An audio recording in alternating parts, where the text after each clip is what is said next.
നമോ വാസുദേവായ. ഓം അജ്ഞാനതിമിരാന്തസ്യ ജ്ഞാനജ്ഞാനശലാകയാ ചക്ഷുരുന്മീലിനം യേന തസ്മൈ ശ്രീഗുരുവേ നമഃ.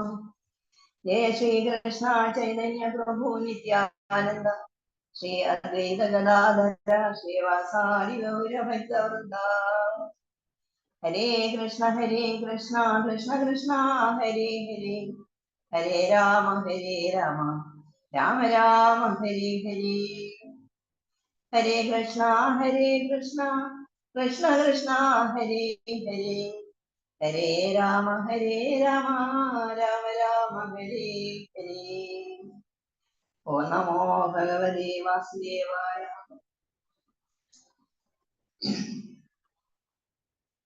എനിക്ക് ഇന്ന് തന്നിരിക്കുന്നത് ഒന്നാം സ്കന്ധത്തിലെ 2-ാമത്തെ അധ്യായത്തിൽ 10-ാമത്തെ ശ്ലോകം വായിക്കാം. കാമസ്യാനേന്ദ്രിയപ്രാപ്തി ലോകോ ജീവേദയാവത ജീവസ്യ തത്വജിജ്ഞാസാനാർക്കോ യച്ഛേഹ കർമ്മഭി. കാമസ്യാനേന്ദ്രിയപ്രാപ്തി ലോകോ ജീവേദയാവത ജീവസ്യ തത്വജിജ്ഞാസാനാർക്കോ യച്ഛേഹ കർമ്മഭി. ഓ നമോ ഭഗവതേ വാസുദേവായ. ഓ നമോ ഭഗവതേ വാസുദേവായ. ഓ നമോ ഭഗവതേ വാസുദേവായ. ശ്രീകൃഷ്ണായ പരബ്രഹ്മണേ നമഃ.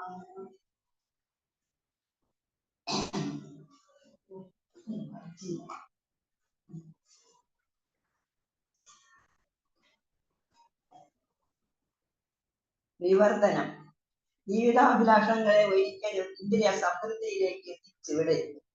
ശാരീരിക സൗഖ്യത്തിന് ഉപരിയായി മറ്റൊന്നും തന്നെ ആഗ്രഹിക്കരുത്. കാരണം മനുഷ്യജന്മ നിരപേക്ഷ സത്യത്തെക്കുറിച്ചുള്ള അന്വേഷണത്തിന് വേണ്ടി മാത്രമുള്ളതാണ്. നമ്മുടെ പ്രവർത്തന ലക്ഷ്യം മറ്റൊന്നും തന്നെ ആവരുത്.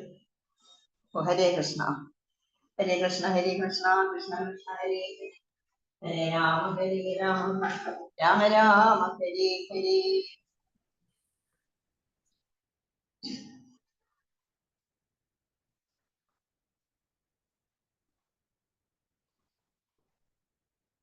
ഭക്തിപരമായ കർമ്മത്തിന്റെ ഫലം വെറും ധനലാഭമല്ല. കർമാചരണ സാധനമായ കർമ്മത്തിന്റെ ഫലം കാമവുമല്ല. കാമത്തിന്റെ ഫലം ഇന്ദ്രിയപ്രീതിയുമല്ല. ജീവിതം നിലനിർത്തുക എന്നതാണ് കാമത്തിന്റെ ഫലം. ജീവിതത്തിന്റെ ഫലം തത്വവിചാരമാണ്. അല്ലാതെ കർമ്മങ്ങൾ കൊണ്ട് ദ്രവ്യമോ സ്വർഗാദിഭോഗമോ സമ്പാദിക്കുക എന്നതല്ല. അദ്വയമായ യാതൊരു ജ്ഞാനം അതിനെ തന്നെയാണ് തത്വമറിയുമ്പോൾ പരമാത്മതത്വമാണ് പറയുന്നത്. അത് തന്നെ അഭിപ്രായഭേദമനുസരിച്ച് ബ്രഹ്മമെന്നും പരമാത്മാവെന്നും ഭഗവാനെന്നും പലതരത്തിൽ പറയുന്നു. സ്വതാത്വികമായ മുനിശ്രേഷ്ഠന്മാർ ജ്ഞാനവും വൈരാഗ്യവും കലർന്നതും വേദാന്ത ചിന്തയാൽ പുഷ്ടിപ്പെട്ടതുമായ ഭക്തി കൊണ്ട് ആത്മസ്വരൂപമായ ആ തത്വത്തെ ആത്മാവിൽ കാണുന്നു. ഭഗവാനെ സന്തോഷിപ്പിക്കുക എന്നതാണ് കർമ്മം. കർമ്മം സാക്ഷാൽ ഭഗവത് പ്രണീതി. അതിനാൽ ഭക്തി പരിപാലകനായ ഭഗവാൻ തന്നെ ഏകാഗ്ര ബുദ്ധിയോടെ നിർത്തിക്കപ്പെടേണ്ടതും ധ്യാനിക്കപ്പെടേണ്ടതും പൂജിക്കപ്പെടേണ്ടതും. ബോധമുള്ളവർ യാതൊരു ഭഗവാന്റെ നിരന്തര ധ്യാനമാകുന്ന വാളോടുകൂടിയവരായി അഹങ്കാരമാകുന്ന വിരതിയെ അധികം ശക്തിപ്പെടുത്തുന്ന കർമ്മവാസനകളെ സേവിച്ചു കളയുന്നു. ആ ഭഗവാന്റെ ദിവ്യലീലകൾ ആരാണ് താല്പര്യം വഹിക്കാതിരിക്കുന്നത്? അതുകൊണ്ട് പുരുഷ സഹവാസം കൊണ്ടും ശുശ്രൂഷ കൊണ്ടും താല്പര്യം കലർന്നവരും കേൾക്കാൻ താല്പര്യമുള്ളവരുമായ പുണ്യാത്മാവിനെ ഭഗവാന്റെ ലീലകൾ അഭിരുചി വർദ്ധിക്കുക. കഥ കേൾക്കുക, പ്രകീർത്തിക്കുക, ഇവാൻ പുണ്യം നേടി കൊടുക്കുന്നവരും സജ്ജനങ്ങൾക്ക് പരമ ബന്ധുവുമായ ഭഗവാൻ ശ്രീകൃഷ്ണൻ തന്റെ ദിവ്യലീലകൾ കേൾക്കുന്നവരുടെ ഹൃദയത്തിൽ ഇരുന്നുകൊണ്ട് ഹൃദയത്തിലെ സകല അമംഗളങ്ങളും നശിപ്പിക്കുന്നു. നിത്യവും ഭഗവത് ഭക്തന്മാരെ സേവിക്കുന്നത് കൊണ്ട് അമംഗളങ്ങളെല്ലാം നശിക്കുമ്പോൾ പുണ്യകീർത്തിയായ ഭഗവാൻ നിത്യവും ഏകനിഷ്ഠവുമായ ഭക്തിയുണ്ടാകും.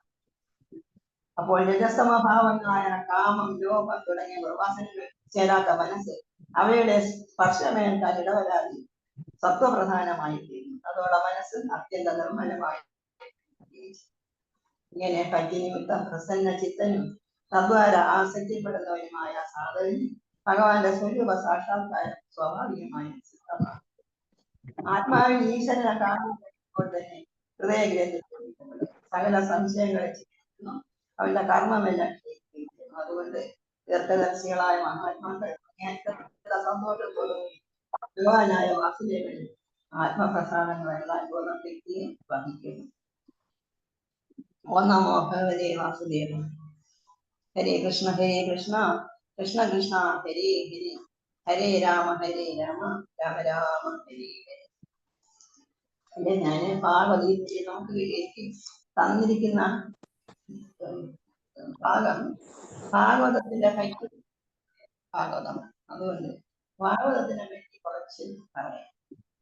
അതിൽ പ്രാഥമിക ഒന്നാം കണ്ടതിൽ ശൗനകനും മറ്റു മുനിമാരെ സൂര്യനൊക്കെ സംസാരിക്കുന്നതാണ്. അതില് ഒക്കെ തുടങ്ങിയതിനു ശേഷം രണ്ടാമത്തത് ഭഗവാന്റെ മഹത്വം പറയും. ഭഗവാന്റെ രോമകർഷണപുത്രനായ ഉഗ്രശ്രവസ് ശൗനകമോ അവർക്ക് ചോദ്യങ്ങൾ ചോദിക്കും. ഉത്തരം വ്യാസൻ പറഞ്ഞതിനെ അഭിനന്ദിച്ച് പറയാൻ തുടങ്ങി. നാരായണം നമസ്കൃത്യം നരം ചൈവ നരോത്തമം സരസ്വതി വ്യാസം വാസുദേവേ ഭഗവതി പൈത്യോക പ്രയാജിത ശുശ്രൂഷാദരം ശ്രദ്ധനാൻ വാസുദേവനാജിത.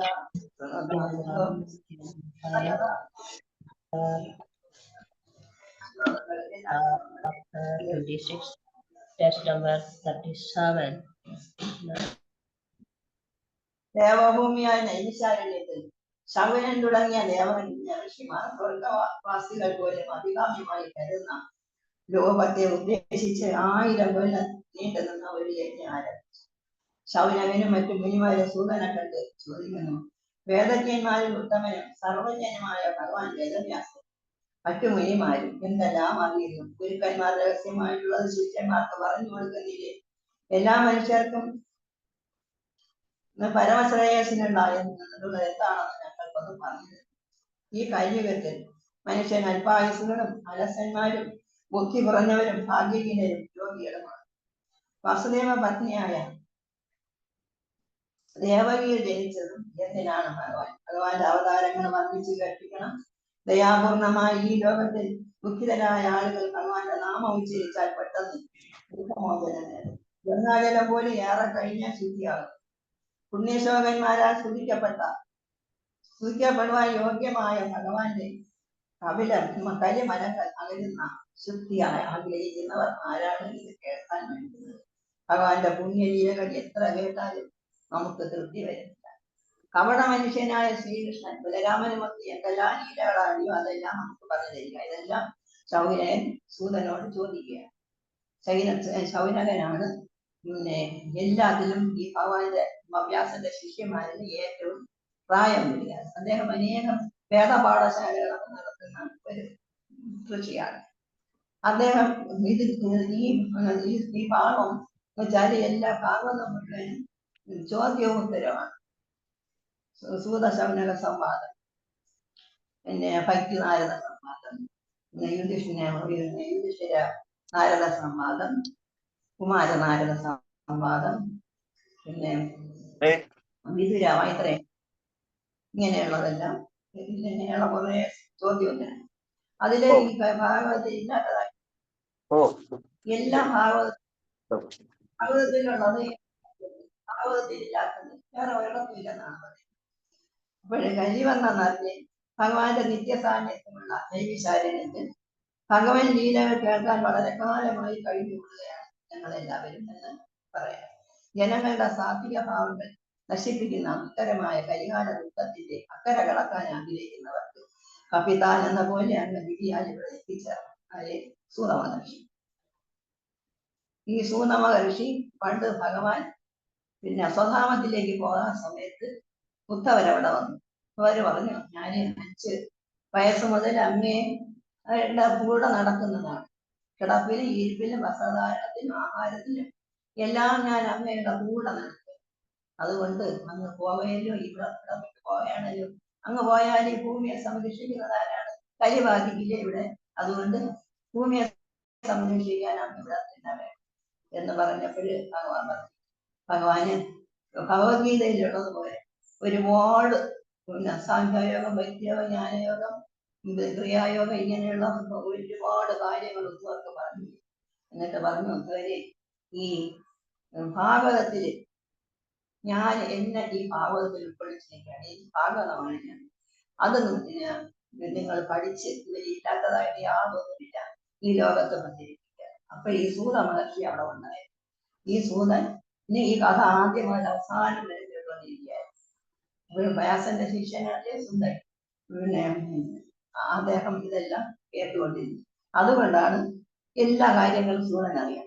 ഇപ്പോൾ സൂത മഹർഷിയത് ഈ ഇങ്ങനെ കൈകാലം ജനങ്ങളുടെ സാത്വിക ഭാവങ്ങൾ നശിപ്പിക്കുന്ന ദുസ്തരമായ കൈകാലത്തിന്റെ അക്കരെ കിടക്കാൻ ആഗ്രഹിക്കുന്നവർക്ക് കപ്പിത്താനെന്ന പോലെ അന്ന് വിധിയാൽ എത്തിച്ചതാണ്.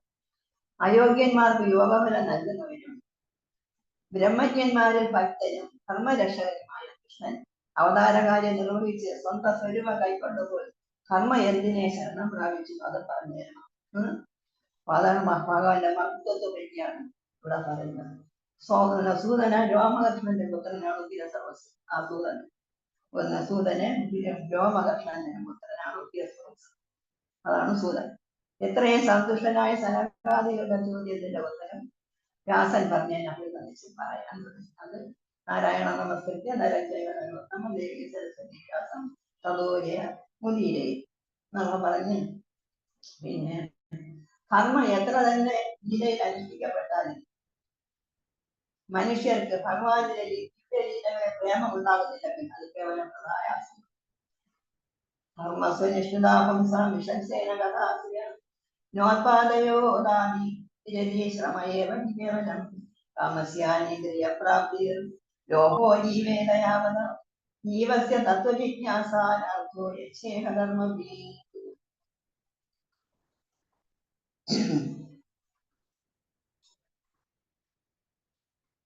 അദ്വൈതമായ ജ്ഞാനത്തെയാണ് തത്വം എന്ന് പറയുന്നത്.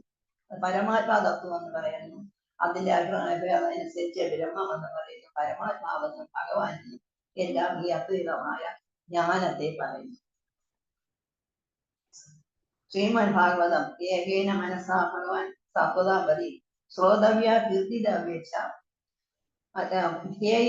പൂജ്യച്ച നിൽക്കുക. അതിനാൽ ഭക്തി പരിപാലകനായ ഭഗവാൻ തന്നെ ഏകാഗ്ര ബുദ്ധിയോടെ കീർത്തിക്കപ്പെടേണ്ടവനും ധ്യാനിക്കപ്പെടേണ്ടവനും പൂജിക്കപ്പെടേണ്ടവനും. നഷ്ടപ്രായേഷു ഭദ്രേഷു യാവം നഷ്ടപ്രായേഷു ഭദ്രേഷു അതാത് വിട്ടുപോയി. ശൃണോതാം ഭഗവത കൃഷ്ണ പുണ്യശ്രവണ കീർത്തന ഹൃദ്യന്തേസ്യ ഭദ്രാണി വിധിനോമതി സുവർസത. കഥകൾ കേൾക്കുക, പ്രകീർത്തിക്കുക, ഇവ പുണ്യം സദാ നേടിക്കൊടുക്കുന്നവനും സജ്ജനങ്ങൾക്ക് പരമബന്ധുമായ ഭഗവാൻ ശ്രീകൃഷ്ണന്റെ ലീലകൾ കേൾക്കുന്നവരുടെ ഹൃദയത്തിലെ അമംഗങ്ങളെല്ലാം നശിപ്പിക്കുന്നു. പിന്നെ അത് കഴിഞ്ഞിട്ട്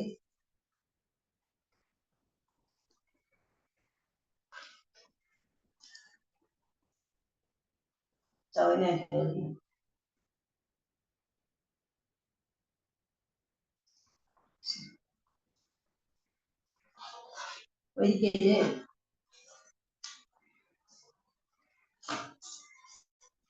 ഞാനൊന്ന് നോക്കിപ്പോട്ടെ. ഒരിക്കൽ വാസുദേവ നാരദ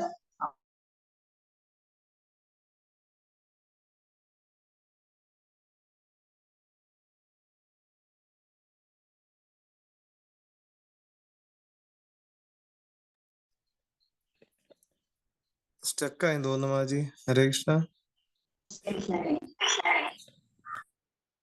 ശ്രീകൃഷ്ണന് പരമ ഗുരുവായി എന്നെ സ്വീകരിച്ചു. പുത്രഭാവത്തിലാണ് സ്വീകരിച്ചത്. ഈ തീർത്ഥയാത്രയ്ക്ക് വന്നപ്പോൾ ഭഗവാൻ ഋഷിമാരോടും മറ്റുള്ളവരോടും ഒക്കെ ആയിട്ട് ഒരുപാട് ലോകത്തിലുള്ള കാര്യങ്ങളും കലിയുഗത്തെ പറ്റി എല്ലാം സംസാരിച്ചുകൊണ്ടിരുന്ന ഒരു കാര്യം പറഞ്ഞു. നാരദരെ, ഇത്രയും കാലം ഞാൻ പുത്രഭാവത്തിലാണ് എന്റെ മകനെ സ്വീകരിച്ചത്.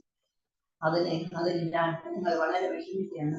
അതുകൊണ്ട് ഞങ്ങൾക്ക് ഭാഗവത കഥ പറഞ്ഞതിന് മനസ്സിലാകാതെ ചിരിച്ചുകൊണ്ട് പറഞ്ഞു, അവന് മാതാപിതാക്കളുടെ വരവ് സന്താനങ്ങളുടെ ക്ഷേമത്തിനും ഭഗവാൻ മാർഗസഞ്ചാരിയായ സജ്ജനങ്ങളുടെ വരവ് സംസാര ദുഷ്ടരുടെ ക്ഷേമത്തിനും എപ്രകാരം കാരണമാണെന്നും അപ്രകാരം ഭഗവദ്രൂപനായ അങ്ങയുടെ യാത്ര സർവജ്ഞന്മാരുടെ ക്ഷേമത്തിന് കാരണം ദേവന്മാരുടെ ധനം ജീവികൾക്ക് സുഖത്തിനും ദുഃഖത്തിനും കാരണമായി എന്നാൽ സത്യവത്സര അങ്ങയെപ്പോലുള്ള ചരിത്രമാകട്ടെ അങ്ങേയറ്റത്തെ ആനന്ദത്തിന് കാരണമാണ്. ദേവന്മാരെ ഭജിക്കുന്നവരെ ദേവന്മാരും നിഴൽ പോലെ അവയനുസരിച്ച് തന്നെ ഇങ്ങോട്ട് അനുസരിക്കും. സജ്ജനങ്ങൾ ദുഃഖിതരെല്ലാം ഒരുപോലെ സജ്ജനങ്ങൾ ദുഃഖിതരെല്ലാം ഒരുപോലെ വാത്സല്യമുള്ളവരാണ്. എന്നാലും ഏത് ധർമ്മത്തിൽ ഭഗവാൻ അങ്ങേയറ്റം പ്രസന്നനാണോ ആ ഭാഗവത ധർമ്മത്തെ ഞങ്ങൾ ചോദിക്കണം. ശ്രദ്ധാപൂർവം കേട്ടാൽ മനുഷ്യരെ സർവ്വ സംസാരങ്ങളിൽ നിന്നും മുക്തനാകട്ടെ. അതുകൊണ്ട് ഭാഗവത ധർമ്മം പറഞ്ഞു കൊടുക്കണമെന്ന് വാസുദേവരെ പറയുന്നു. നാരദ പറയണം, പണ്ട് ഞാൻ ഭഗവാന്റെ മായാൽ മോഹനായി ഇവിടെ നിസാരത്വം മാത്രം അനുഭവിച്ച് കുട്ടം മാത്രം സ്നേഹിച്ച ബുദ്ധിപ്രധാന ഭഗവാനെ നിത്യാനന്ദത്തിന് വേണ്ടി സേവിച്ചില്ല. തെറ്റിപ്പോയി. അതിന്റെ വാസുദേവൻ പറയാം. അതിനാൽ പലതരം വ്യസനങ്ങളുള്ളത് സർവത്ര ഭയത്തോട് കൂടിയതുമായ സംസാരത്തിൽ നിന്ന് ഞങ്ങൾ അന്ന് നിമിത്തം അനായാസം നമുക്ക് വാർക്കുമോ അതിനുള്ളത് ഞങ്ങൾക്ക് പറഞ്ഞു തരിക. ദേവർഷി വിവേകിയായ വസുദേവനാൽ ഇങ്ങനെ ചോദിക്കപ്പെട്ട് വർണ്ണനീയങ്ങളായ തന്റെ ബുദ്ധിയിൽ അവതരിച്ച ഭഗവത് ഗുണങ്ങളിൽ വർദ്ധിച്ച വ്യക്തിയോട് വസുദേവരോട് പറഞ്ഞു, അങ്ങ് ചിന്തിച്ച് തീരുമാനിച്ച ഈ ചോദ്യം വളരെ നന്നായി. എന്നാൽ സർവ്വലോകങ്ങളും ശുദ്ധിയായിരിക്കുന്ന ഭാഗവത ധർമ്മങ്ങളെ പറ്റിയാണല്ലോ അങ്ങ് ചോദിക്കുന്നത്. ഭാഗവത ധർമ്മം കേൾക്കുകയോ കീർത്തിക്കപ്പെടുകയോ ധ്യാനിക്കപ്പെടുകയോ ആദരിക്കപ്പെടുകയോ ചെയ്താൽ സകല ജീവികളെ വിരോധിക്കുന്ന മഹാഭാവികളുടെ പോലും ശുദ്ധി പരമമംഗളസ്വരൂപനും അതിപുണ്യന്മായ ശ്രവണ കീർത്തനങ്ങളോട് കൂടിയവന് സർവേശ്വരനും സ്വയംപ്രകാശനുമായ സാക്ഷാൽ നാരായണൻ ഇപ്പോൾ അങ്ങയുടെ ചോദ്യത്തിന് വഴി എന്റെ സ്മരണയിൽ.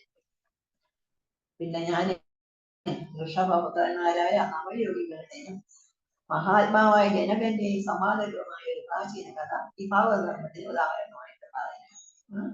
സ്വയംഭൂമന്റെ പുത്രന്മാരായി പ്രിയവ്രതൻ അദ്ദേഹത്തിന്റെ പുത്രനായി അഗ്നീന്ദ്രനും അദ്ദേഹത്തിൽ നിന്ന് നാഭി അദ്ദേഹത്തിന്റെ പുത്രനായ ഋഷഭദേവനും ഉണ്ടായി. ആ ഋഷഭദേവന് മോക്ഷധർമ്മം ലോകത്തിൽ ഉപദേശിക്കാൻ അവതരിച്ചതാണ് അദ്ദേഹം. ഭഗവാന്റെ അംശമായി മഹാത്മാക്കൾ അദ്ദേഹത്തെ കരുതി. അദ്ദേഹത്തിന് വേദതത്വജ്ഞരായ 100 പുത്രന്മാരുണ്ട്. അവരിൽ വെച്ച് പരമഭക്തനായ ഭരതൻ ജ്യേഷ്ഠപുത്രനായി. ഈ അജനാഭ വർഷം ആ ഭരതന്റെ പേര് കൊണ്ടാണ് ഭാരതം അത്ഭുതമാണ് പ്രസിദ്ധിയാണ്. അദ്ദേഹം കുറെ കാലം ഭോഗങ്ങൾ അനുഭവിച്ച ശേഷം ഈ ഭൂമി വിട്ട് ഗ്രഹത്തിൽ നിന്ന് വനത്തിലെത്തി ഭഗവാനെ തപസ് കൊണ്ട് സേവിച്ച് 3 ജന്മങ്ങൾ കൊണ്ട് മോക്ഷം. അവരിൽ വെച്ച് 9 ആളുകൾ ഈ ഭാരതവർഷത്തിന്റെ തന്നെ 9 ഖണ്ഡങ്ങളിലെ രാജാക്കന്മാരായി. 81 ആളുകൾ കർമ്മതന്ത്ര പ്രവർത്തകരായി ദ്വിജാതികളായി. 9 ആളുകൾ ജ്ഞാനശീലരും പരമാർത്ഥ തത്വ നിരൂപണരും ആധ്യാത്മ അഭ്യാസത്തിൽ നിരന്തരം യത്നിക്കുന്നവരും ദിഗംബരരും ആത്മജ്ഞാനനിഷ്ഠരുമായ മഹാത്മാക്കളായി. അവരെല്ലാം അവരുടെ പേരില് കവി, ഹരി, അന്തരീക്ഷൻ, പ്രബുദ്ധൻ, വിപലായനൻ, ആവിർഭോത്രൻ, തിരുമളൻ, ചമസൻ, കരപാലൻ എന്ന് 12 പേര് നവയോഗികൾ. ആ 9 പേര് 9 യോഗികൾ സ്ഥൂല സൂക്ഷ്മാത്മകമായ വിശ്വത്തെ മുഴുവൻ ഭഗവത് സ്വരൂപമായി ആത്മാവിൽ നിന്ന് അഭിന്നമായി കണ്ടുകൊണ്ട് ഭൂമിയിലെ നിരീക്ഷണം സഞ്ചരിക്കും. ഒരു ദിക്കിലും സനകാദികളെ പോലെ ആരും തടയില്ല.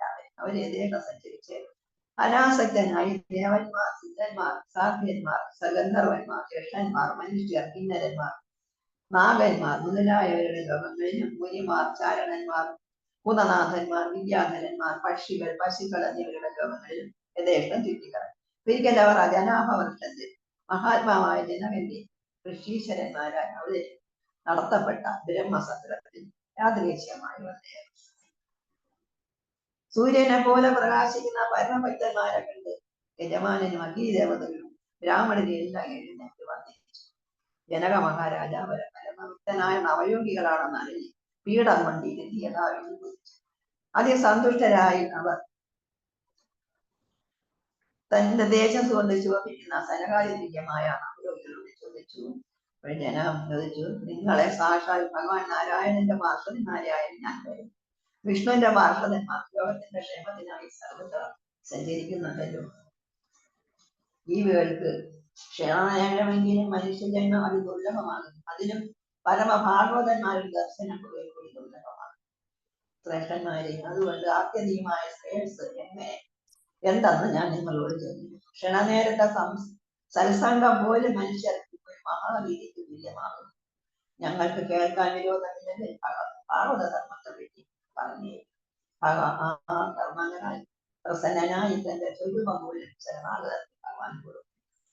നാരദം പറഞ്ഞു, വാസുദേവ, മഹാത്മകളായ നവയോഗികൾ ജനക മഹാരാജ് ചോദിച്ചതനുസരിച്ച് അദ്ദേഹത്തെ ഇങ്ങോട്ട് അഭിനന്ദിച്ച് അദ്ദേഹത്തോട് സദസ്യ വസ്തുക്കൾ മുതലായവരോട് അതിലാദ്യത്തെ ഭാഗവതധർമ്മം പറഞ്ഞു കൊടുക്കാൻ ജനക മഹാരാജാവ് നവയോഗികളോട് പറഞ്ഞതനുസരിച്ച് അതിന്റെ ആദ്യത്തെ ആളായ കവി പറയാൻ, അസദാത്മഭാവത്തിൽ ഈ സംസാരത്തിൽ നിത്യവും ക്ലേശിച്ചുകൊണ്ടിരിക്കുന്ന മനുഷ്യന്റെ പോലും ഭക്തവത്സലനായ ഭഗവാന്റെ പാദമക്കളെ ശരണം പ്രാപിച്ച് സേവിക്കുന്നത് തന്നെയാണ് ആത്യന്തികമായ അഭയം നേടുന്നതെന്ന് ഞാൻ കരുതുന്നു.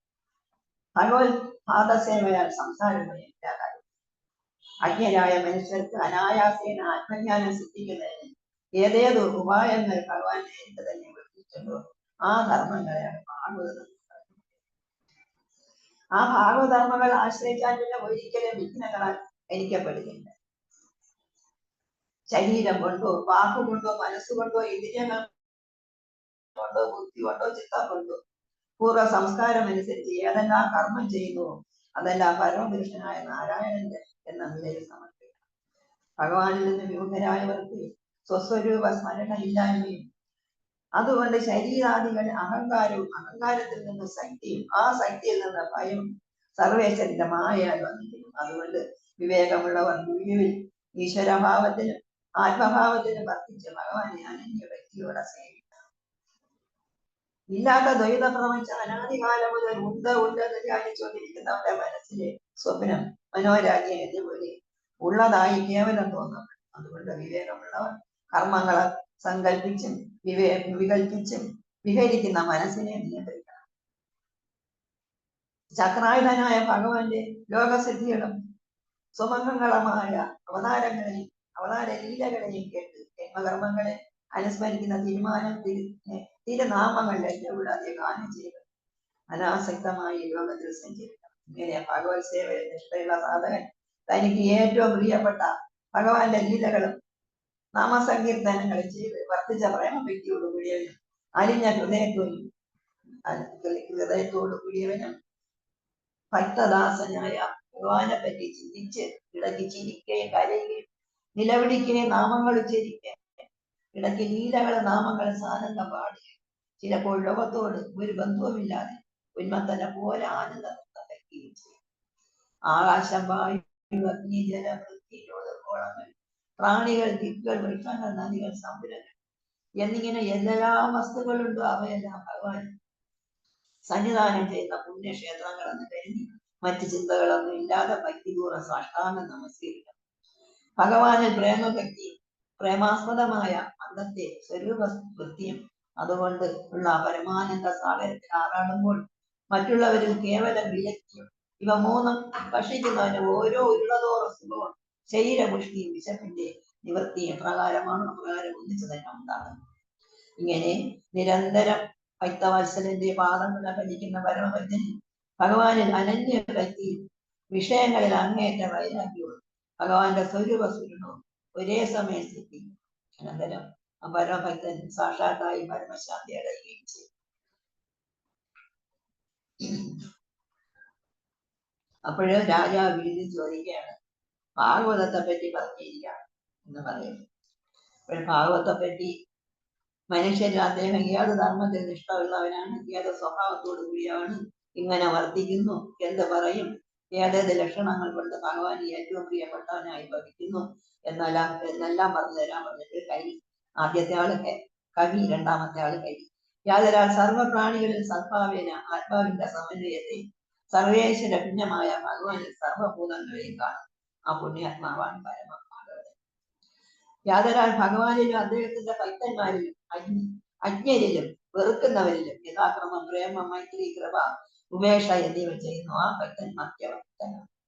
യാതൊരാൾ വിഗ്രഹത്തിൽ മാത്രം ഭഗവാനെ ശ്രദ്ധാപൂർവം പൂജിക്കുകയും അദ്ദേഹത്തിന്റെ ഭക്തന്മാരിൽ ജീവരാശികളിലും അത് ചെയ്യാതിരിക്കുകയും ചെയ്യുന്നു ആ ഭക്തൻ പ്രാർത്ഥന ഭക്തനാണ്. യാതൊരാൾ വിശ്വത്തെ മുഴുവൻ ഭഗവാന്റെ യോഗമായ അഭിലാസമായി കണ്ട് ഇന്ദ്രിയങ്ങൾ കൊണ്ട് വിഷയങ്ങൾ ഗ്രഹിച്ചാലും ഒന്നിലും ദേഷിക്കുകയോ തൃപ്തി അല്ലെങ്കിൽ അധികം സന്തോഷിക്കുകയോ ചെയ്യുന്നില്ല ആ മഹാത്മാവാണ്.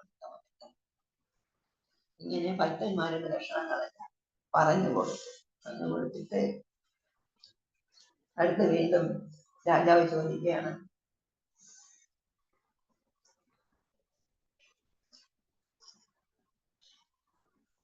സംസാര ദുഃഖത്താൽ തപ്പനും മരണമുള്ളവനുമായ ഞാൻ ആ താമക നശിപ്പിക്കുന്നതിന് ഭഗവാന്റെ ലീലാമൃതമായ നിങ്ങളുടെ വാക്കിനെ എത്ര ആസ്വദിച്ചിട്ടും എനിക്ക് തൃപ്തി വരുന്നില്ല. അപ്പോൾ അന്തരീക്ഷം പറഞ്ഞു, ആദ്യനായ ആത്മാവ് ഏതൊരു ശക്തിയാൽ തന്നാൽ സൃഷ്ടിക്കപ്പെട്ട മഹാഭൂതങ്ങൾ കൊണ്ട് ഉത്കൃഷ്ട നിഷ്ഠങ്ങളായ പ്രാണിജാലങ്ങളുടെയും ജീവന്മാരുടെയുമായ ഭോഗമോക്ഷങ്ങൾക്കായി സൃഷ്ടി നിർവഹിച്ചു. അതാണ് ഭഗവാന്റെ യോഗമാണ്.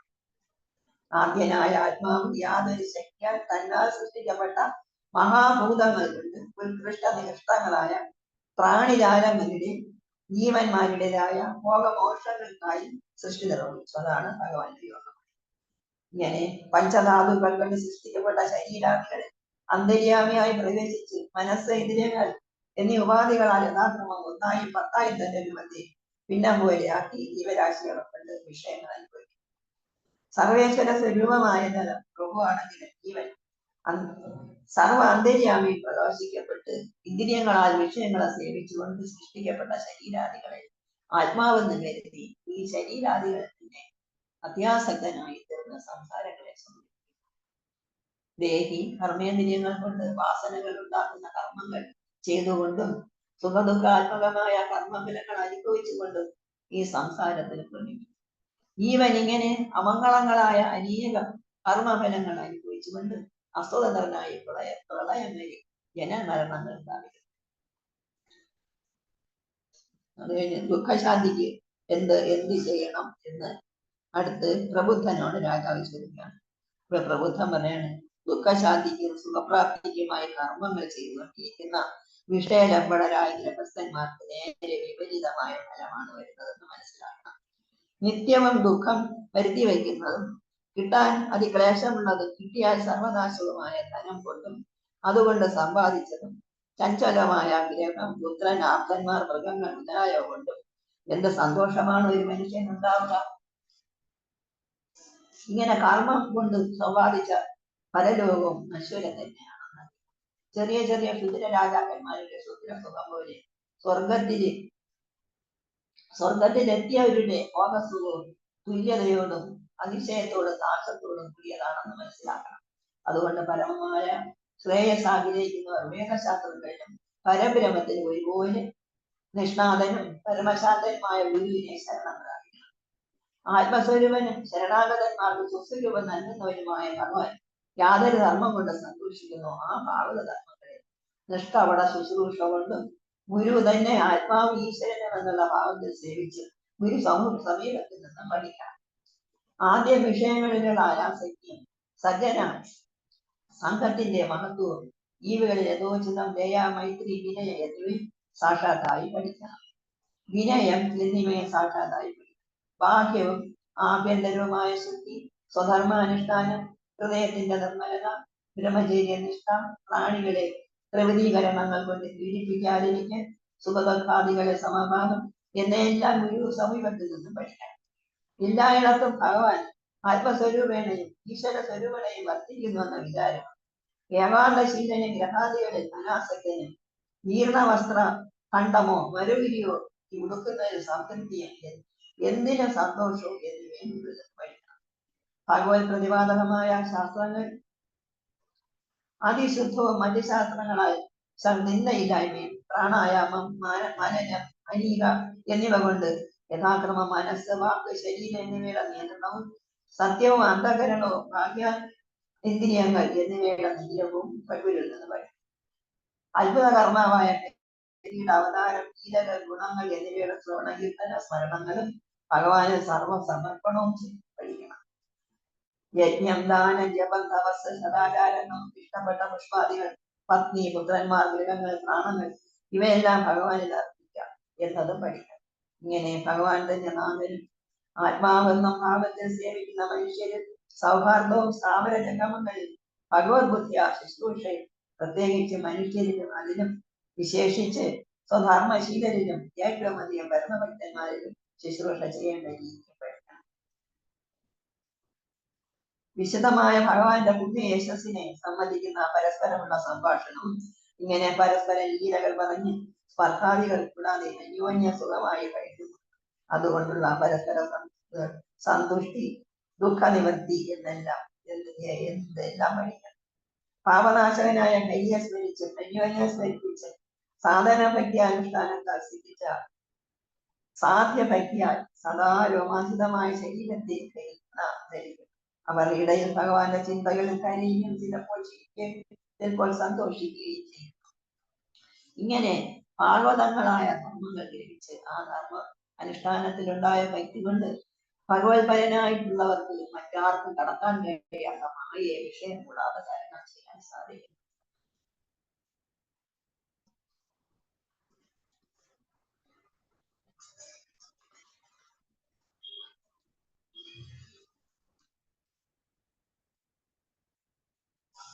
പിന്നെ അടുത്ത രാജാവിനെ ചോദിക്കുന്നു.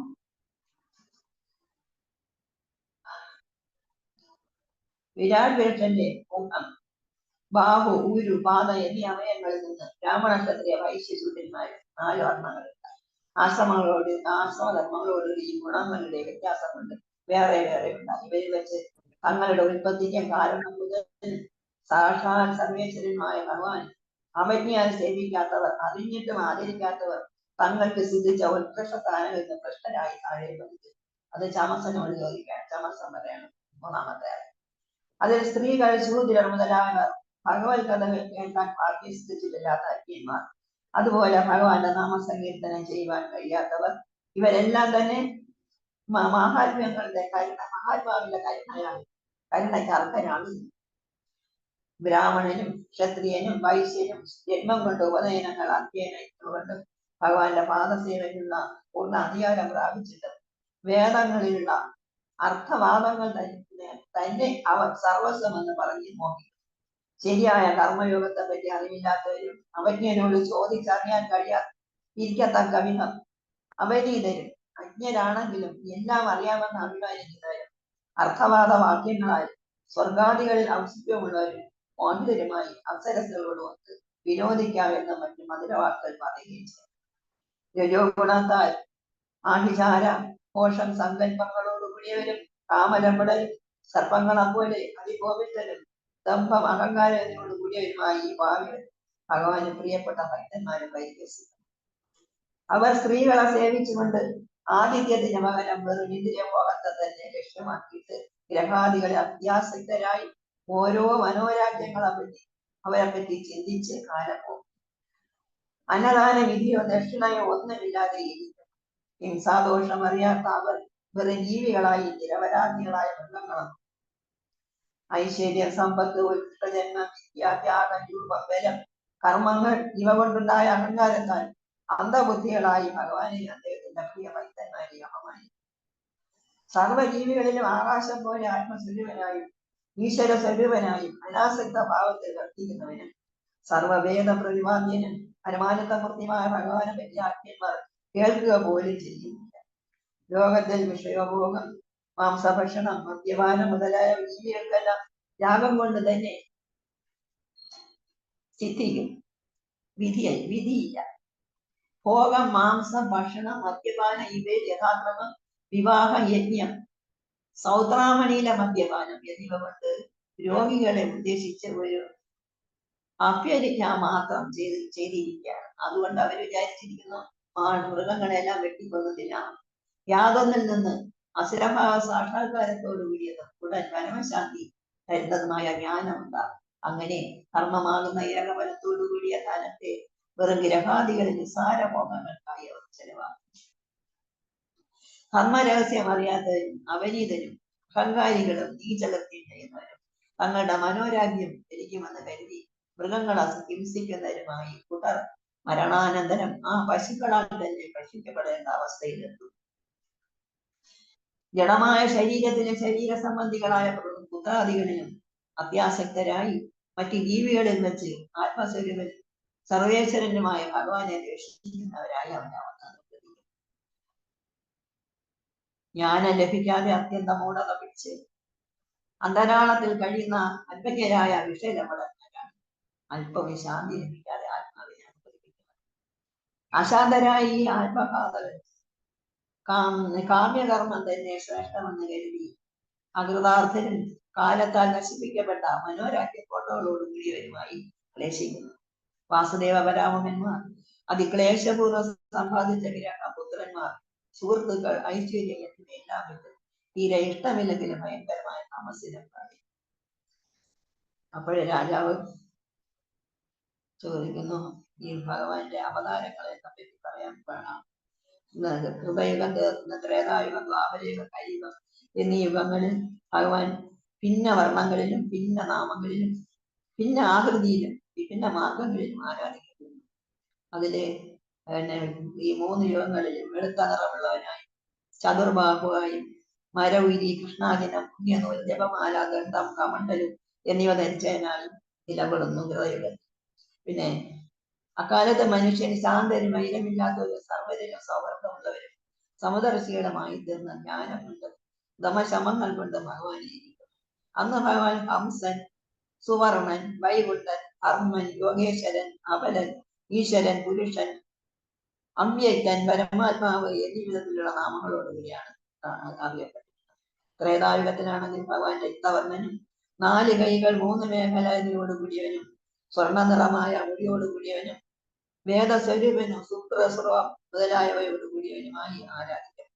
അപ്പോൾ ധർമ്മനിഷ്ഠരും വേദാദികളുമായ ജനങ്ങൾ സർവ്വദേവതാമയനും സർവക്ലേശനാശകനും പ്രകാശപൂർണനുമായ ആ ഭഗവാനെ വേദശാസ്ത്രങ്ങളിൽ പറയപ്പെട്ട കർമ്മങ്ങൾ കൊണ്ടിരിക്കും.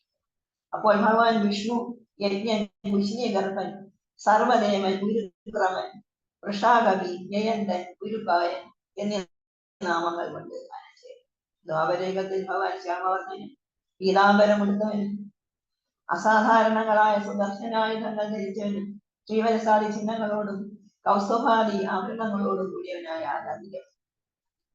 രാജൻ അക്കാലത്ത് മനുഷ്യർ ഭഗവാന്റെ സ്വരൂപജ്ഞാനം ലഭിക്കാൻ ആഗ്രഹിച്ച് മഹാരാജാക്കന്മാരെ പോലെ വട്ടകുട, ചാമരാദികൾ മുതലായ ഉപകരണങ്ങളോടുകൂടി ഭഗവാനെ വൈദികങ്ങളും താന്ത്രികങ്ങളുമായ കർമ്മങ്ങൾ കൊണ്ട് വാസുദേവൻ, സംഘർഷണൻ, പ്രത്യുഘ്നൻ, അനിരുദ്ധൻ ഇങ്ങനെ ചതുർവ്യൂഹ രൂപത്തിൽ സ്ഥിതി ചെയ്യുന്ന ഭഗവാനായ അങ്ങേക്ക് നമസ്കാരം നമസ്കാരം എന്ന് പറഞ്ഞു ആ യുഗത്തിലുള്ള ആളുകൾ നമസ്കാരം. ശ്രീനാരായണ ഋഷിയും പുരുഷോത്തമനായും സർവേശ്വരനായും സർവാത്മകനായും സർവ ആത്മാസ്വരൂപനായും സ്ഥിതി ചെയ്യുന്ന നമസ്കാരം. ജയം സദാ തീർത്ഥാസ്പദം ശിവവിരിഞ്ചിതം ശരണ്യം പ്രത്യാർത്തികം പ്രണതപാലകവാക്തിബോധം വന്ദേ മഹാപുരുഷദേ ശരണാഗതം.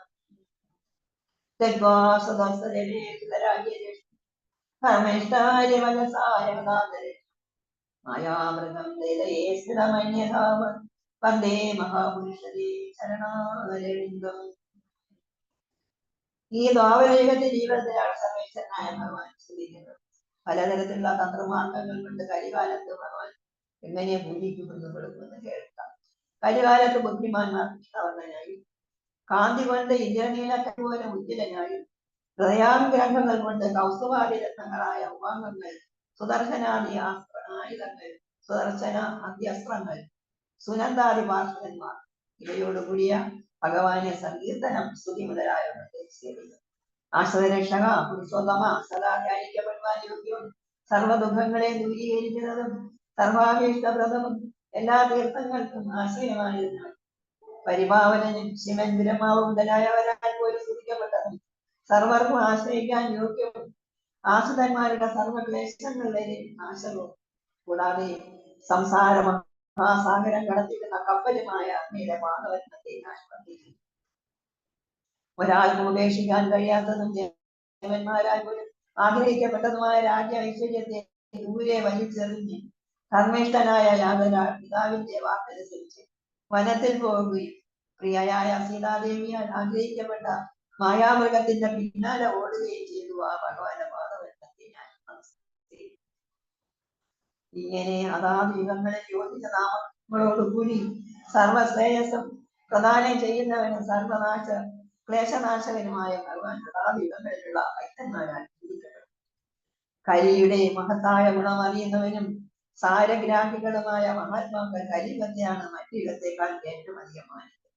കരികാലത്ത് നാമങ്ങളുടെയും ഭഗവത് ലീലകളുടെയും സങ്കീർത്തനത്താൽ മാത്രം സർവപുരുഷാർത്ഥവും അനായാസേന സിദ്ധിക്കും.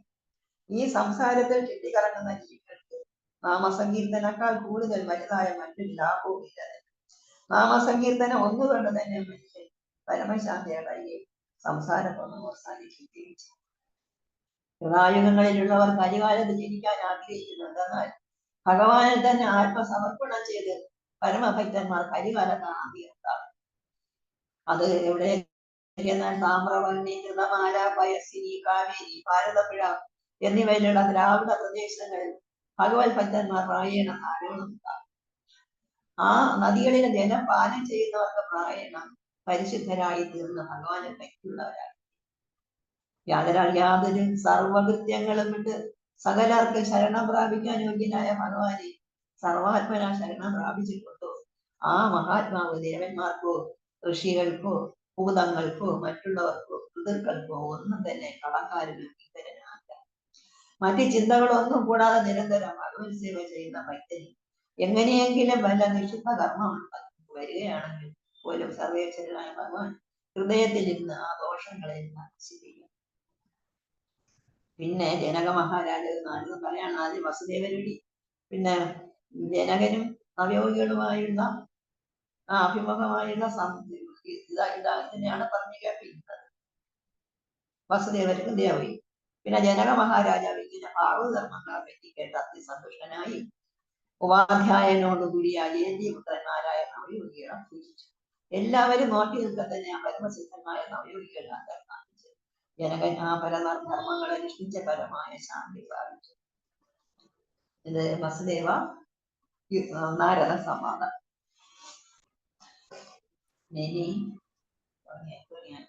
ഹരേ കൃഷ്ണ.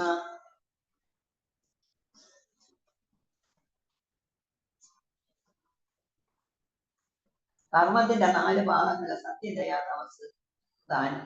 കർമ്മം സാക്ഷാൽ ഭഗവത് പ്രണീതം.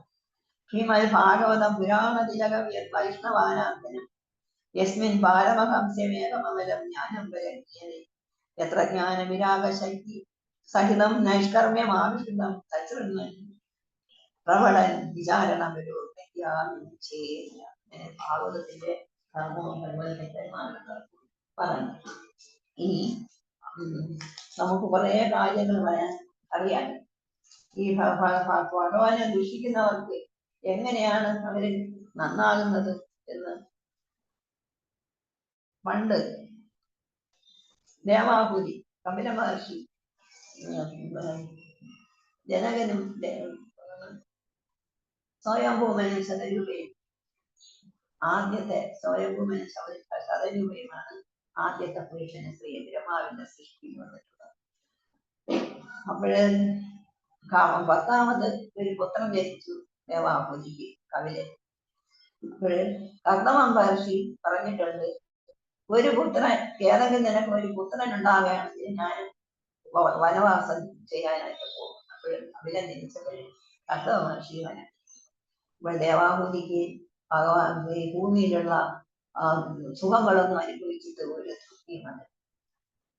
അപ്പോഴവര് ഒരു ദിവസം കപിലമുനി മൊഴിയെ നമസ്കരിച്ച് പറഞ്ഞു, എനിക്ക് ജീവിതത്തില് ഒരു ജീവിതത്തിനെ പറ്റി ഒരു തൃപ്തിയും വന്നിട്ടില്ല.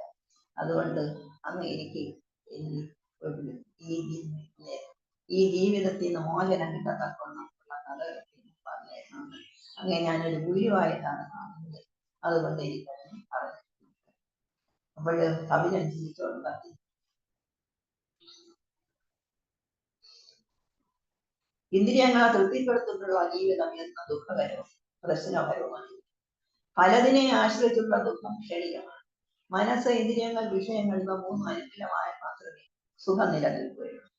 ഒന്ന് പ്രതികൂലമായ സുഖനഷ്ടം. സത്വര തമസ്സുകളുടെ സങ്കലനമായ അന്ധകരണം, ഗുണസങ്കലനമായ ജഗത്ത് പദാർത്ഥങ്ങളെ ഓർമ്മിച്ചു ആഗ്രഹിച്ചു അനുഭവിച്ചു കൊണ്ടിരിക്കും. ഒരു പദാർത്ഥത്തിൽ നിന്നുള്ള ദുഃഖത്തെ തീർക്കാൻ മറ്റൊരു പദാർത്ഥത്തെ സ്വീകരിക്കും. ഇങ്ങനെ ദുഃഖസുഖ സമ്മിശ്രമായ ചൈത്രയാത്രയാണ് ഭൗതിക ജീവിതം. ഇതിൽ നിന്നും സുഖം കിട്ടണമെങ്കിൽ മനസ്സിനെ സത്യച്ചിത്തും ആനന്ദവുമായ ഈശ്വരനിലേക്ക് തിരിച്ചുവിടുക എന്ന ഏക പോംവഴി മാത്രമേ ഉള്ളൂ. ഒരു മത്സ്യത്തിന് വെള്ളം എപ്രകാരമാണോ അപ്രകാരം ഭഗവാനും നമുക്ക് ആവശ്യമാണ്. ഈശ്വരൻ നമ്മെ നിലനിർത്തുന്നതിലുപരി ഈ ഈശ്വരനിലാണ് നാം നിൽക്കുന്നത് സത്യം മനസ്സിലാക്കണം. ഒരു ഉദാഹരണത്തിന് ഫാനിന് കാറ്റ് തരാൻ ബാഹ്യ പ്രകാരമോ അപ്രകാരം വൈദ്യുതി നിലനിർത്തുമ്പോൾ ഫാൻ കറങ്ങുന്നില്ല, അതൊക്കെ അവസ്ഥയാണ്. അതുപോലെ ഈശ്വര സാന്നിധ്യമില്ലെങ്കിൽ ശരീരം വെറും ജഡം മാത്രമാണ്. സർവത്തിന് ഈശ്വരനെ ദർശിക്കാൻ പഠിക്കാം. അതിലെന്തൊക്കെ വേണം? പഞ്ചഭൂതങ്ങള്, ആകാശം, ഭൂമി, ജലം, അഗ്നി, വായു, വിഷയങ്ങള്, ശബ്ദം, സ്പർശം, രൂപം, രസം, ഗന്ധം, പ്രാണങ്ങള്, പ്രാണൻ, അപാനൻ, സമാനൻ, ജ്ഞാനൻ, ഉദാനൻ, ജ്ഞാനേന്ദ്രിയങ്ങള്, ചെവി, തൊക്ക്, കണ്ണ്, നാവ്, മൂക്ക്, ഇവ 20 കൂട്ടിച്ചേർത്ത ചേതനമാക്കുന്നു. അന്ധകരണങ്ങൾ മനസ്സ്, ബുദ്ധി, ചിത്തം, അഹങ്കാരം. ഈ 4 അന്ധകരണങ്ങൾ ചേർന്ന് 24 ഘടകങ്ങൾ ചേർന്നാണ് ഒരു വ്യക്തിയുടെ സൂക്ഷ്മ ശരീരം. അവയുടെ ധർമ്മങ്ങളെല്ലാം തന്റെ ധർമ്മമായി അനുകരിക്കുകയും അഭിമാനിക്കുകയും ചെയ്യുന്നതാണ് ജീവൻ. ജീവന് എല്ലായ്പ്പോഴും പരിഭവമായിരിക്കും ഫലം. അന്ധകരണത്തിൽ നിറഞ്ഞിരിക്കുന്ന രജസമസ്സുകള് തന്നെ മുഴുകി അജ്ഞരായി 1000 ജന്മങ്ങൾ കഴിഞ്ഞാലും എനിക്ക് കാരണമായി തീർന്നിരിക്കുന്ന ഈശ്വരനെ അറിയാൻ സാധിക്കില്ല. ജനിക്കുമ്പോഴും മരിക്കുമ്പോഴും മരണശേഷവും ദുഃഖം തന്നെയാണ് ഈ ജീവന് അനുഭവം. സത്യത്തെ അറിയാൻ കഴിയാതെ ക്ഷണികങ്ങളും അസത്യങ്ങളുമായ നാമരൂപങ്ങളിൽ സത്യബുദ്ധിയോട് സുഖതൃഷ്ണയോടും ദുഃഖത്തെയും സുഖമെന്ന് കരുതി കഴിയും. ഇങ്ങനെ ഭ്രമിച്ചു കഴിയുന്ന ജീവനെ ദൈവഗത്യ ഒരു സത്സംഗത്തിനുള്ള ഭാഗ്യം സുഹൃതാദിത്യത്താൽ അത് എത്ര അമൂല്യമായിട്ടാണ് കരുതേണ്ടത്. ഈ അവസരം വിനിയോഗിച്ചാൽ ജീവന്റെ യാത്ര ഉന്നതിയിലെത്തും. ഈശ്വരന്റെ ഇച്ഛയാണ് പ്രകൃതിയിൽ നിന്ന് മഹത്വവും അഹങ്കാരവും ഉണ്ടാകുന്നു. അഹന്തത്വത്തിൽ നിന്ന് അഹങ്കാരം, ത്രിഗുണങ്ങൾ ഉണ്ടായി. സത്വഗുണത്തിൽ നിന്ന് അന്ധകരണവും ദേവന്മാരുണ്ടായി. രജോ ഗുണത്തിൽ നിന്ന് ബുദ്ധിയും ഇന്ദ്രിയങ്ങളും അസുരന്മാരുണ്ടായി. തമോ ഗുണത്തിൽ നിന്ന് ശബ്ദാദി വിഷയങ്ങളും പഞ്ചഭൂതങ്ങളും ഉണ്ടായി. കാലമാകുന്ന മഹാശക്തിയെ ലയിച്ച് ഒന്നായി ഈശ്വര ചൈതന്യം തിരിച്ചപ്പോൾ പ്രപഞ്ചമുണ്ടായി. അന്ധകരണവും അതിലെ അറിവും അതിലൂടെ പ്രതിഭാസിക്കുന്ന ജഗത്തും ഗുണമയം. അതിനാൽ രാഗാദി വികാരങ്ങളും കർമ്മവാസനകളും നിരന്തരമായ തത്വവിചാരം കൊണ്ടേ ഇല്ലാതാവും. ഈ തത്വവിചാരം എന്നൊക്കെ ഉള്ളത് ഈ ശ്ലോകത്തിലുണ്ട്. കർമ്മനിഷ്ഠയുള്ള അലൗകിക ജീവിതം നയിക്കുന്ന ഒരാൾക്ക് മാത്രമേ ആധ്യാത്മിക സാധനയിൽ വിജയിക്കാൻ സാധിക്കൂ. മനസ്സിലെ വിഷയങ്ങളിൽ നിന്നുള്ള ഈശ്വരനിലേക്ക് തിരിച്ചുവിടുന്നതാണ് യോഗം. യോഗത്തിന് 8 ഘടകങ്ങൾ. ജീവസന്ധാരണത്തിന് ആവശ്യമായ ഒഴിച്ച് ബാക്കിയുള്ളവയെല്ലാം ഉപേക്ഷിക്കുന്നവൻ മഹത് പദവിയെ പ്രാപിക്കും. ബ്രഹ്മചാരി, ഗൃഹസ്ഥൻ, വാനപ്രസ്ഥൻ, സന്യാസി, ബ്രാഹ്മണൻ, ക്ഷത്രിയൻ, വൈശ്യൻ, ശൂദ്രൻ, സ്ത്രീ, പുരുഷൻ ഇവർ ഓരോരുത്തരും അവനവന്റെ കർത്തവ്യം ഭഗവത്പ്രിയായി നിർവഹിക്കണം. മറ്റ് സദ്ഗുണങ്ങളെ സമ്പാദിക്കും. കാമം, ക്രോധം, ശോകം, മോഹം, ദമ്പം, ഹിംസ, ഭയം, നിദ്ര എന്നീ ആസുരവൃത്തികൾ തടസ്സക്കാരാണ്. ഇവയെ ഉപേക്ഷിക്കുന്നത് എങ്ങനെ? നമ്മുടെ മനസ്സിൽ ആഗ്രഹങ്ങൾ ഉണ്ടാകുന്നു. സങ്കല്പത്തിന്റെ ഫലമായിട്ടാണ് ആഗ്രഹം ഉണ്ടാകുന്നത്. ഒരു നല്ല വസ്തു കിട്ടാനുള്ള ആഗ്രഹം സങ്കല്പിക്കുമ്പോൾ സുഖമുണ്ടാകും. ആഗ്രഹം വർത്തി സങ്കല്പങ്ങളെ ആദ്യമായിട്ട് ഉപേക്ഷിക്കണം. ആഗ്രഹങ്ങളെ ഉപേക്ഷിച്ചാൽ ക്രോധം വീഴണം. ക്രോധങ്ങളെ വിടിഞ്ഞാൽ ക്രോധത്തെ ജയിക്കണം. ദുരാഗ്രഹത്തെ മറികടന്ന് ലോഭത്തെ ജയിക്കാൻ നോക്കണം.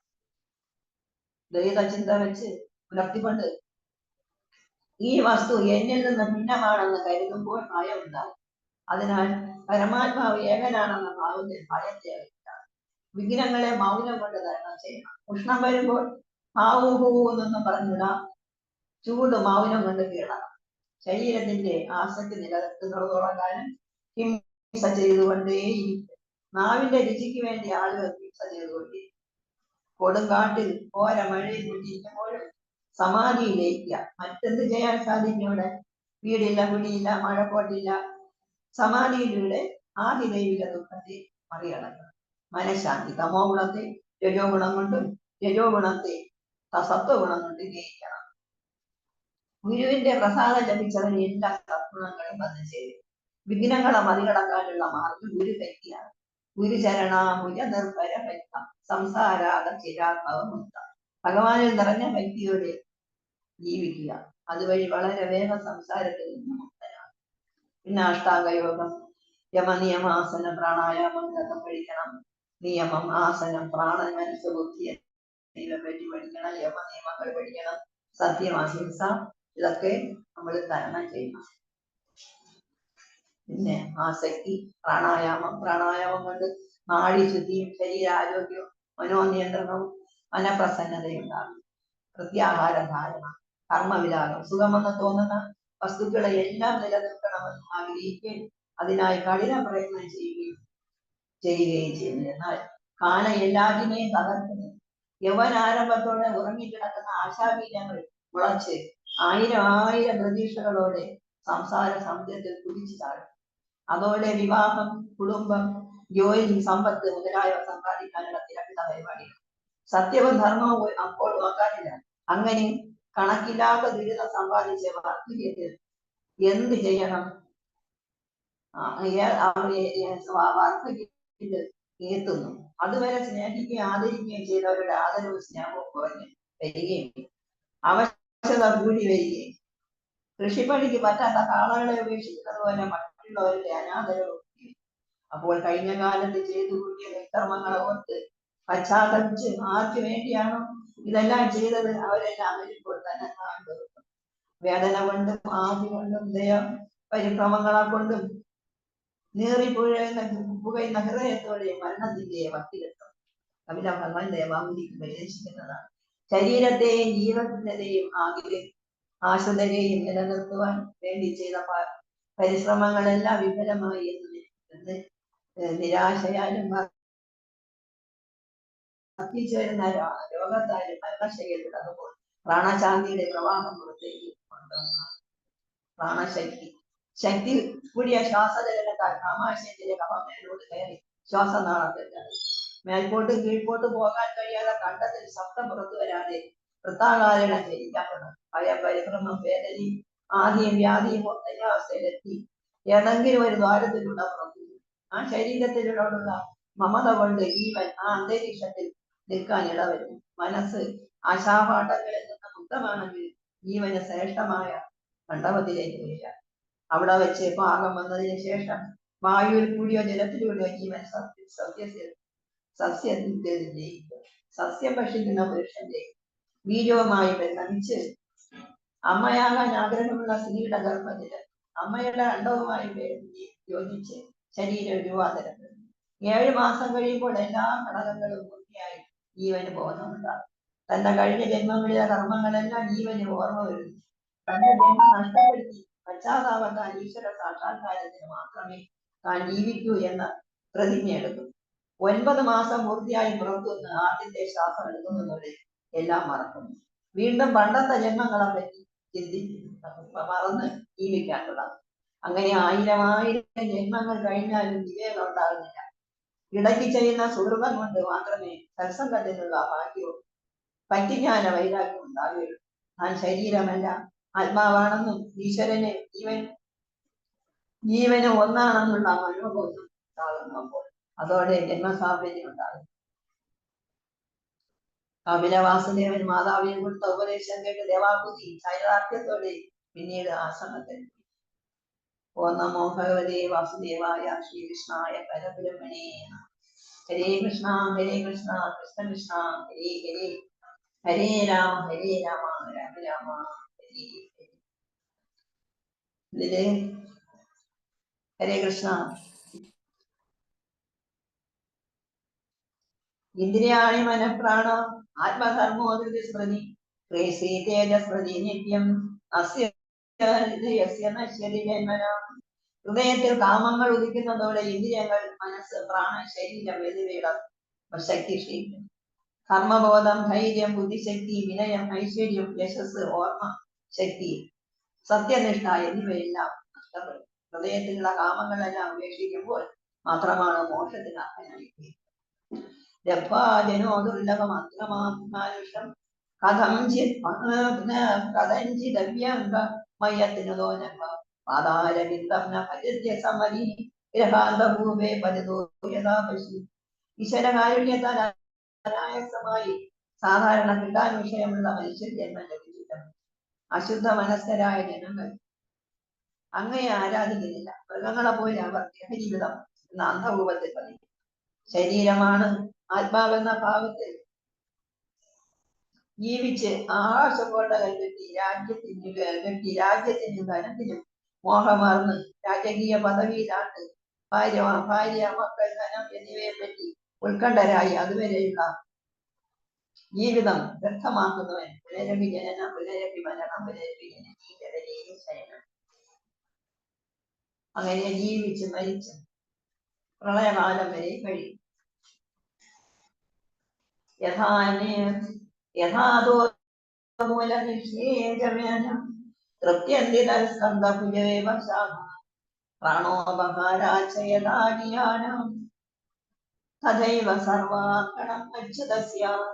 മരത്തിന്റെ വേരുകൾ നനയ്ക്കുന്നത് കൊണ്ട് അതിന്റെ ഇലകളും കൊമ്പുകളും പുഷ്ടിപ്പെടുന്നത് പോലെ സർവാത്മാവായ ഹരിയെ ആരാധിക്കുന്നത് കൊണ്ട് സർവജീവികളും ആരാധിക്കപ്പെടും. യോഗേ വികർമ്മ നിരതാ കുശല പ്രമത്ത കർമ്മണ്യാതർവിദേ ഭവദർശനേ സ്യാസ്തവ്യദസ്യ ബലവാനി കരീവിദാശ സദ്യ നിചദ്യ നിമിഷായ നമസ്തു തസ്മൈ. ഓ നമോ ഭഗവതേ വാസുദേവായ. ഓ നമോ ഭഗവതേ വാസുദേവായ. ഓ നമോ ഭഗവതേ വാസുദേവായ. ഹരേ കൃഷ്ണ കൃഷ്ണ കൃഷ്ണ ഹരേ ഹരേ. ഹരേ രാമ രാമ രാമ ഹരേ ഹരേ. നാരായണ.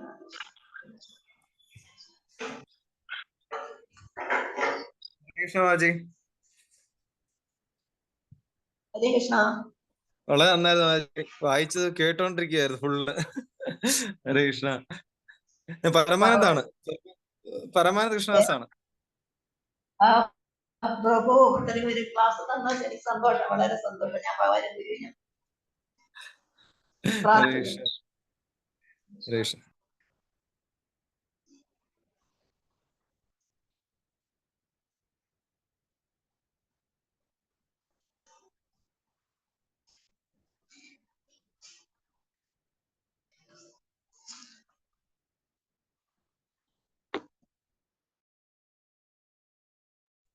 ഹരേ കൃഷ്ണ. കഥാമൃത പ്രഭു ഉണ്ടോ? ഹരേ കൃഷ്ണ മാജി. താങ്ക് യു മാജി, നല്ല ക്ലാസ് ആയിരുന്നു. കഥാമൃത പ്രഭു. ഞാൻ ഐശ്വര്യ. ഐശ്വര്യ മാതാജി. ഹരേ കൃഷ്ണ മാതാജി. ഹരേ കൃഷ്ണ മാതാജി. ഓ, എനിക്ക് ഓർമ്മ നിൽക്കൂല മാതാജി പണ്ടത്തെ പോലെ. ഇപ്പോഴിത്ര ഈ ഏജിൽ മാജി ഇത്രയും ചെയ്യുന്നില്ലേ മാജി? അതല്ലേ എത്രയും വലിയ കാര്യല്ലേ മാജി? കൃഷ്ണ മാതാജി. ഇത്രയും എനിക്ക് സന്തോഷമേ ഉള്ളൂ എടുക്കണേല്. പക്ഷെ വാക്കുകൾ ഇപ്പൊ പെട്ടെന്നൊന്നും വരണില്ല. നമ്മള് മഹാരാജിന്റെ ക്ലാസ് കേൾക്കുന്ന കണക്ക് ശ്രദ്ധിച്ചാണ് കേൾക്കേണ്ടത്. മഹാരാജന്റെ ക്ലാസ് നിനക്കാണ്, ശ്രദ്ധിച്ചിരിക്കണം, എങ്കിലേ മനസ്സിലാവുള്ളൂ. അതേപോലെ ശ്രദ്ധിച്ചാണ് മഹാരാജിന്റെ ക്ലാസ് നമ്മൾ കേട്ടത്. ഹരേ കൃഷ്ണ. ഹരേ കൃഷ്ണ. മാജി ടീച്ചർ ആയിരുന്നു, ഹിന്ദി ടീച്ചർ ആയിരുന്നു. മാജി റിട്ടയർ ആയി. ഇപ്പൊ മാജി മക്കളെ കൂടെയാണ്. മാജി മുഴുവൻ സമയവും ശ്രീമദ് ഭാഗവതം പഠിക്കാനും ഭഗവാന്റെ സേവയ്ക്ക് വേണ്ടിയും ഒക്കെ മാറ്റിവെച്ച് ഒരു സന്യാസ ജീവിതം പോലെ തന്നെ ആ ഒരു ജീവിതം നയിക്കുന്ന ആളാണ് മാജി. അപ്പൊ മാജിയുടെ ക്ലാസ് കേൾക്കാൻ പറ്റിയത് നമുക്ക് എല്ലാവർക്കും പുണ്യമാണ്. Thank you Maji. Hare Krishna.